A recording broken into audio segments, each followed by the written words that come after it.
Je vous annonce une grande joie. 25e point. Il a été établi que le royaume de la divine volonté devait venir par l'intermédiaire de 2 vierges.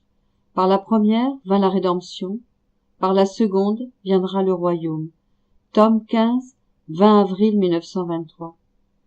Louisa se disait, si Jésus désire à ce point que cette façon de vivre dans la divine volonté soit connue, et comme il s'agit d'une nouvelle époque pour l'Église où tant de bienfaits doivent se réaliser, au point de surpasser même ceux de la rédemption, il devrait en parler au pape, qui, disposant de l'autorité en tant que chef de l'Église, pourrait rapidement influencer les membres de l'Église en faisant connaître cette doctrine céleste et ainsi apporter beaucoup de bien aux générations humaines. Tout au moins, il pourrait en parler à une autre personne en autorité.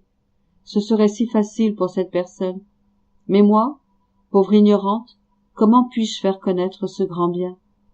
Alors, soupirant et me serrant près de lui, Jésus me dit, très chère fille, ma suprême volonté est habituée à accomplir ses plus grandes œuvres par l'intermédiaire d'âmes inconnues et vierges, et non seulement vierges par nature, mais vierges d'affection, de cœur et de pensée, parce que la vraie virginité est l'ombre divine. Et moi, par mon ombre, je peux réaliser à travers ces personnes les plus grandes œuvres. Dans les temps où je suis venu sur la terre comme rédempteur, il y avait des pontifes, des autorités, mais je ne suis pas allé à eux parce que mon ombre n'était pas là. J'ai choisi une vierge, Marie. Ma divine jalousie la voulait inconnue de tous et entièrement à moi. Mais même si cette céleste vierge était inconnue, je me suis fait connaître suivant ma voie pour que soit réalisée et connue de tous l'œuvre de la rédemption. Plus une œuvre que je veux réaliser à travers une personne est grande, plus je couvre cette personne d'apparence extérieure ordinaire. Les personnes dont tu me parles, étant connues, ma divine jalousie ne pourrait y maintenir sa surveillance et son ombre divine. Oh, comme il est difficile de trouver de telles âmes effacées. Je choisis qui me plaît.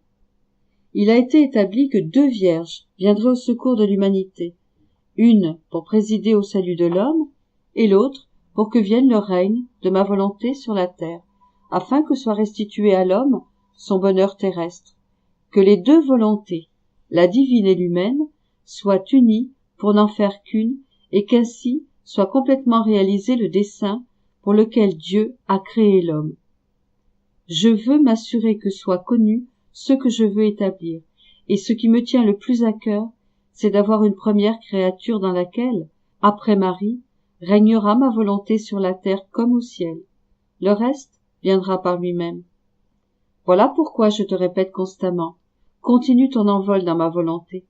La volonté humaine comporte des faiblesses, des passions, des misères, qui sont des voiles empêchant son entrée dans ma volonté éternelle. S'il y a des péchés graves, ceux-ci forment des barricades infranchissables entre les 2 volontés. Si ma volonté ne règne pas sur la terre comme au ciel, c'est précisément à cause de cet empêchement. C'est à toi qu'il revient de briser ces voiles, d'abattre ces barricades et de ramener tous les actes humains à un seul acte dans la puissance de ma volonté, les enveloppant tous et les portant tous aux pieds de mon Père céleste, comme scellés par ma volonté.